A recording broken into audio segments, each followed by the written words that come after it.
जर काही प्रकरण थांबवलं, ह्याची चौकशी 8 दिवसात नाही केली, तर मी स्वतः आत्महत्या करणार आहे, आत्मदहन करणार आहे. ह्याला जबाबदार कोण राहणार? ह्या अर्जात जी काही नावं आहेत डिपार्टमेंट खात्याची आणि ह्या गँगमधली शी आणि आता जी कोणी SP साहेब असतील ती त्याला जबाबदार राहणार आहेत. मी अप्पासाहेब ज्ञानेंद्र भोसले, राहणार खंडाळी तालुका माळशिरस, जिल्हा सोलापूर. मला एक खंडाळी गावातली एक माहिती द्यायची आहे. या खंडाळी गावात काही जणांवर आत्महत्या करायची वेळ आली आणि माझ्या स्वतःला आत्महत्या करायची वेळ आली. काय शी का घडतंय तर इथं एक गँग मोठी तयार झालेली आहे. ही जी गँग आहे ही गँग कुणी तयार केली तर ही गँगचा मेन सूत्रधार हा गजानन उर्फ गणेश जगन्नाथ भोसले हा माणूस आहे. त्यांनी बरंच काय काय केलंय आणि हा 1 नंबरचा सूत्रधार आणि दुसरा जे आहे तो शरद मुरलीधर भोसले ही त्या 2 नंबरचा सूत्रधार. मग प्रत्येक माणसाला त्रास यांचा झालेला आहे. पण त्रास काय झाला तर एक जण परपंच उद्ध्वस्त करते. माझाच परपंच उद्ध्वस्त केला आहे. माझं 20 लाखाचं नुकसान झालेलं आहे यात. दुसरी गोष्ट अशी की ह्या गँगची माहिती कोणाला द्यायची? ज्यांना माहिती द्यायची त्याच अधिकाऱ्यांनी ह्यांना डिपार्टमेंटने सहकार्य केलं होतं. कोणाला? ह्या गँगला. मग मी माहिती कोणाला देणार? माहिती देताच येत नव्हती. मग मी असंच बरेच जणांना भेटलो, सांगितलं, पण कोण गप्पट होती सगळी. मग हे प्रकरण दाबून ठेवत होती. बाहेर कसं काढायचं? निघून देत नव्हती. मी खंडाळी गावात एक आमचा मीडियावाला आहे. त्याला भेटलो. "हो, असं झालंय, हे प्रकरण आपल्याला बाहेर काढायचं आहे." मी त्याला भेटून त्याला माहिती दिली. ज्यावेळेस त्याला माहिती दिली त्याने बघितलं. चालतंय म्हणलं, आपण हे मीडियाला बातमी लावूया. तुमची तयारी करा. म्हणलं चालतंय करूया. मग बातमी लावायचं ठरलं. सगळं झालं आणि उद्या बातमी लावायचं ठरलं की त्याला कोणतरी थांबवलं गेलं. म्हणजे दम दिला कोणतरी. दम देऊन थांबवून ठेवलं. मग आता कुठलीच कामं होऊन देत नाहीत. डिपार्टमेंट मॅनेज केलं जातंय. कोर्टापुढे आमची एक मोजणी होती. त्या मोजणीतला एक शेजार म्हणून होता. त्याला मॅनेज केलं. आमची मोजणी होऊन गेली नाही. आमच्यातले स्वतःची लग्न मोडले या. हे सगळं कोण करतं तर गणेश भोसले करतो. हा 1 नंबरचा सूत्रधार. मग मीडियावाल्याला का दम दिला? तर ह्यांचं सगळं प्रकरण बाहेर निघतंय. कोणाचं? डिपार्टमेंटचं, वेळापूरच्या आणि ह्या पार्टीचं. मग मी भेटणार कोणाला? मला प्रश्न पडला. गणेशची माहिती तुम्हाला देतो. आता हे गणेशनं सगळं केलं होतं. मग गणेशचं आणि माझं संबंध चांगलं होतं. गणेशचं आणि माझं लाखात रुपये देणं-घेणं होतं. पण ह्याच्या पोटात एवढी घाण आली मला माहीत नव्हती. गणेशनं मला बारवर नेलं वेळापूर एका. आणि ज्यावेळेस बारवर गेलो 2 तास मला बसवून ठेवलं. त्यावेळेस गणेशनं बरंच काय काय बाहेर निघलं. ती गणेश अडचणीत यायला लागला तिथं. गणेश मला मदत मागायला लागला. मदत काय मागायला लागला तर रावसाहेब हरिदास भोसले ह्याला मारायचा आहे. ह्याचा कायमचा बंदोबस्त करायचा आहे. म्हणून मला मदत मागायला लागला. मी त्याला समजून सांगितलं, "बाबा ह्या गोष्टी करून चालत नसत्या. तू चांगला माणूस आहे. तुला गाव नाव असतंय. तू का हेच करतोय? तुला कोणतरी उचलतंय. तुम्हाला काय घेणं-देणं आहे? माझं कितीही पैसे जाऊ द्या. पण ह्याचा कायमचा बंदोबस्त करायचा आहे." मी काय केलं ना आवरेना.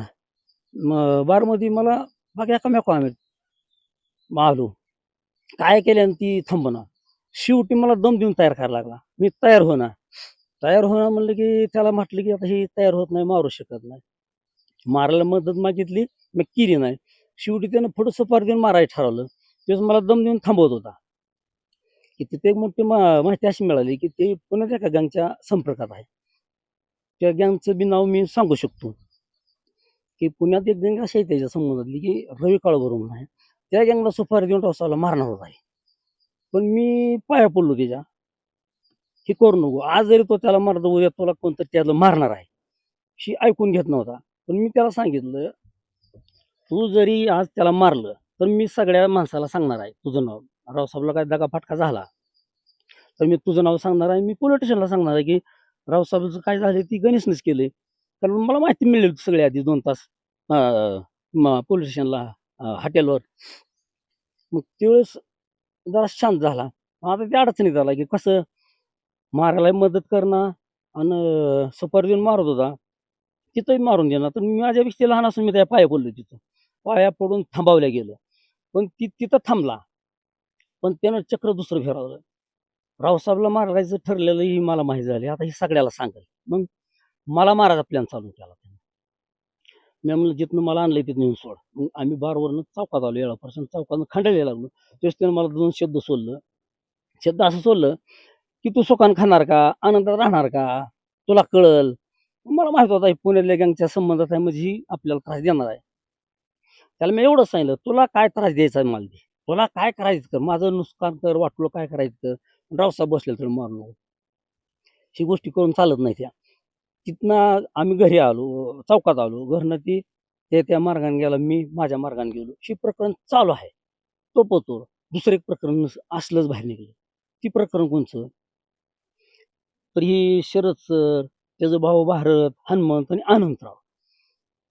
ही भाऊसाहेब मस्क्याला मारायसाठी यांचा एक कट शिजत होता अनंतरावच्या घरात. हे कोणालाच माहित नाही. माझ्या घरापासून एक 150-200 फूट अंतरावरती राहायला येते. आम्ही आमची शेत, ती त्यांची शेत. मग भाऊसाहेब मस्क्याला मारायसाठी त्यांचा जी कट शिजत होता, ते कोणाला माहित नव्हतं. 8-15 दिवस त्यांचा ते कट शिजत होता. एक दिवशी त्यातले दोघं जण अनंता आणि भारत माझ्याकडे आले आणि त्यांनी मला ही सगळी माहिती दिली. माझ्या चुलत चुलत भावाची पोरं आहे ती. माहिती दिली पण त्यांनी मला मदत मागायला चालू केली. काय? भाऊसाहेब मस्क्यानं असं केलंय, वाईट मार्गानं ह्याला काटा काढायचा आहे, असा झालेला आहे. मी म्हणलं, "त्यांना मारून चालत नसतंय. आज तुमची आबरू जाणार, तुमच्यामुळे आमची जाणार. मारायचं नसतंय. कशासाठी मारायचं? ती ती माणसं बघून घेईल की कोण असेल ती. ज्याला तुमचा संशय आलाय, ती माणूस बघून घेईल." नाही, नाही म्हणलं, "ह्याला मारायचं." मग मारायसाठी मला मदत मागितली. मी मदत केली नाही. ह्यानी त्याला मारलं, त्यानी ह्यांना येऊन मारलं. असं हे वाढत गेलं.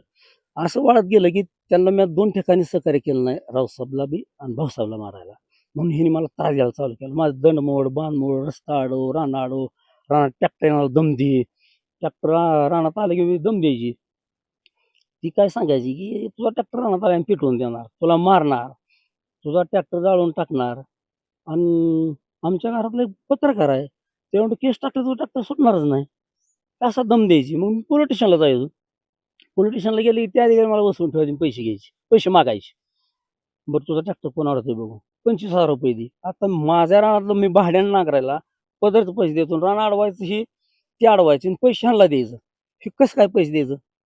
मी काही पैसे देऊ शकत नाही. ₹25,000 मागितले एक जणानं. 25,000 त्याला देऊ शकत नाही. त्यात अर्जात नाव आहेत माझी. त्या अर्जात त्या ज्या अधिकाऱ्याने पैसे मिळाले ना त्याचं नाव आहे यात. अर्ज आहे त्यात.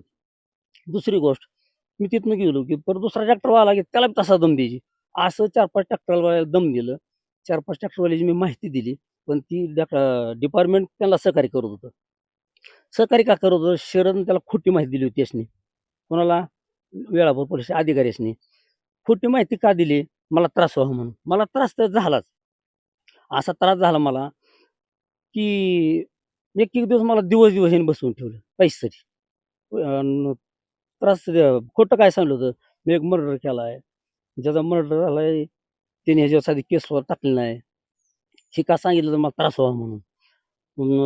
दुसरी गोष्ट की माझा सावकारी धंदा लय मोठा आहे. हे का सांगितलं डिपार्टमेंट मला त्रास पैशाला द्यावा म्हणून. माझं 25-30 लाख रुपये व्याजानं चालत्यात आहे. रुपयान रुपया हे घेतो, रुपयान रुपया बुडत नाही का तर ह्यानं दादागिरी आहे, मोठी दहशत आहे. ही ह्यानं खोटी माहिती दिली. परत मी गँग पाळून आहे. माझ्याकडे गँग आहे. माझी जी गँग आहे ती भिवघाटापतूर जातीया. भिवघाटात जाऊन वाहनं अडवून माणसाला मारून सोनं पैसे घेऊन येतीया. आणि तीच माझी गँग केली होती म्हसवड घाटात बी जातीया. तिथं बी वाहनं अडवून माणसाला मारून सोनं पैसे घेऊन येतीया. आणि ती माझं मी सावकारच्या पैशात मिसळतोय. ह्या गोष्टी खोट्या सांगितल्या.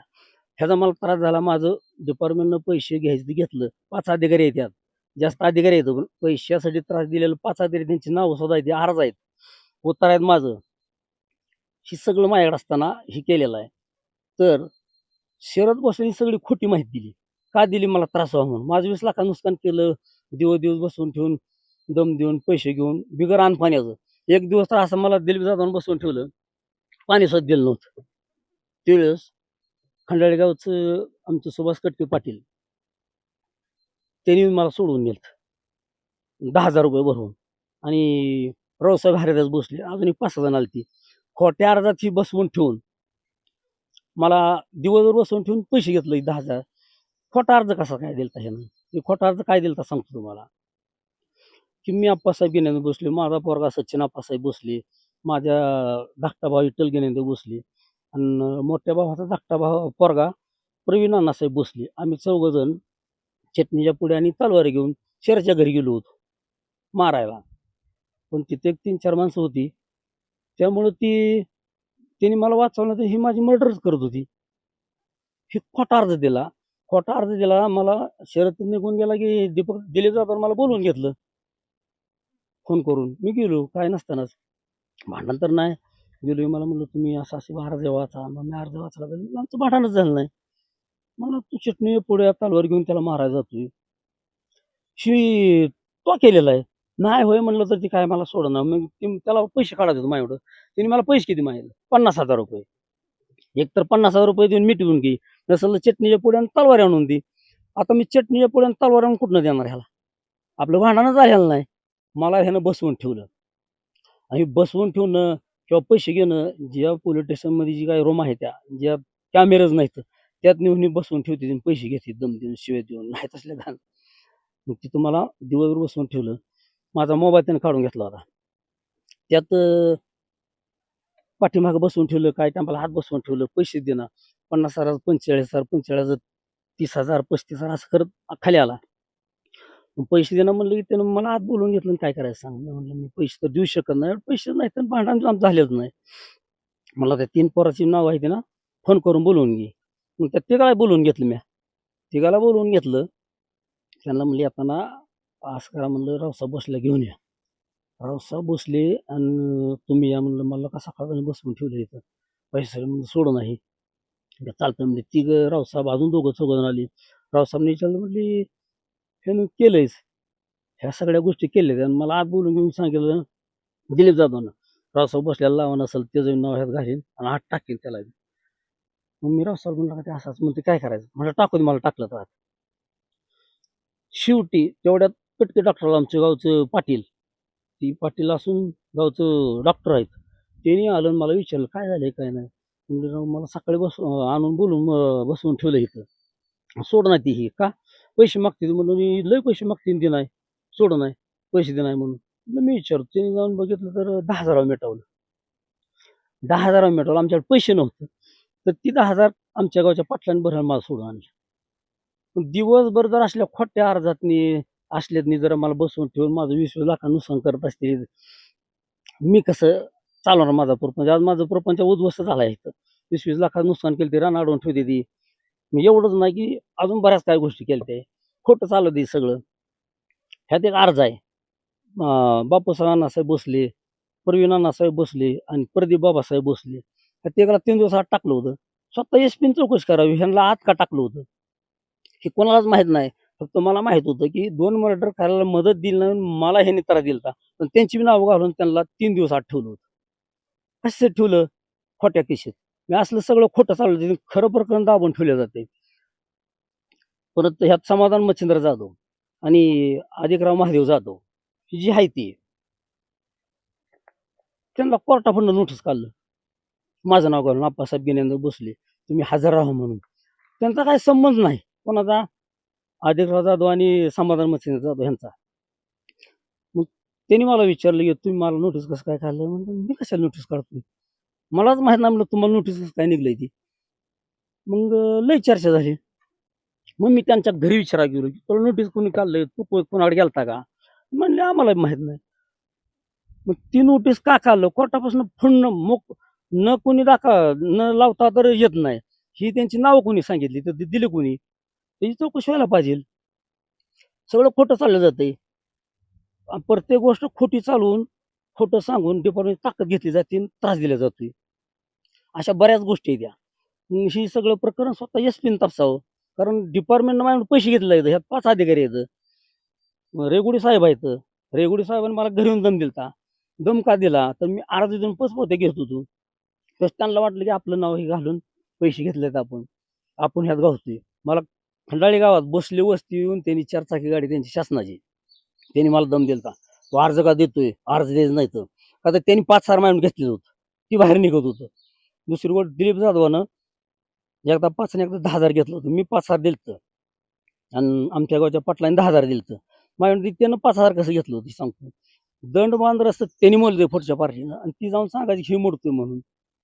मी तक्रार द्यायला गेलो, तक्रार घेत नव्हती. मला बसवून ठेवून माझे पैसे घ्यायचं असं दिलीप जाधवानं 5,000 घेतलं. झोळ म्हणून काय. तिने मला म्हणलं मी तुझ्या रानात जाऊन बघून त्याचं दंड सगळं मोडलं ते. हे रानात कसं काय गेलं? मग मला का त्याने बोलावलं नव्हतं? रानात गेलं तर नव्हती मला माहित नाही तर दंडबाण माझं रानच पडा का ह्यानीच अडवून ठेवलं आणि मी कशाला बंद मोडतोय दंड मोडतोय वाहनच माझं गेलेलं नाही. त्यांनी माझ्याकडून 5,000 घेतला त्यांनी 15 ती 10-25,000 माझ्याकडून त्यांनी घेतलं आहे.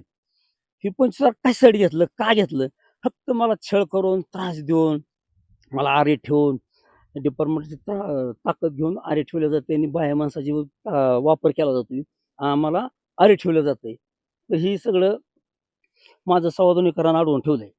तिथं उतार आहे माझ्याकडं 259 गट नंबर आहे. 2,500 ते 3,000 फूट पाईपलाईन आहे. माझ्याकडे ती दुसरा उतार आहे विहिरीचा सामायिक विहिरीचा गट नंबर आहे 240 ती सुद्धा माझ्याकडे उतार आहे. उतार आहे ती दुसरी गोष्ट सांगतो की रानात गेले की जाऊन देत नाही ती विहिरीवरची मला दिली जाताना दम दिला आणि थांबावलं गेलं तू पोलीस स्टेशनला तुला मारेन पोलीस स्टेशन नाही असा दम देऊन मला थांबवून ठेवलं. तेच मी फिरायचं बंद झालं सगळं तो ह्यानी विहिरीची मोटर फिल्टर टाकलं सगळं काढून गेलं चालू आटोशी सगळं आणि त्याचा विहिरीतच हिस्सा नाही असा तिथं माणूस आहे शरदचा भाऊ भारत त्यानं पाईपलाईन करून ती भिजवत बसलाय बागात केले त्यानं 2.25 एकर म्हणजे कसला अन्याय म्हणजे डिपार्टमेंटची ताकद घेतली जाते आणि आमचं परपंच उद्ध्वस्त केलं जाते. ही वेळापूर पोलीस स्टेशन जे आहे ती कशासाठी आहे ही खाकी वर्दी आमच्या सेवेसाठी असते आमचं परपंच उद्ध्वस्त करायसाठी नसते ती.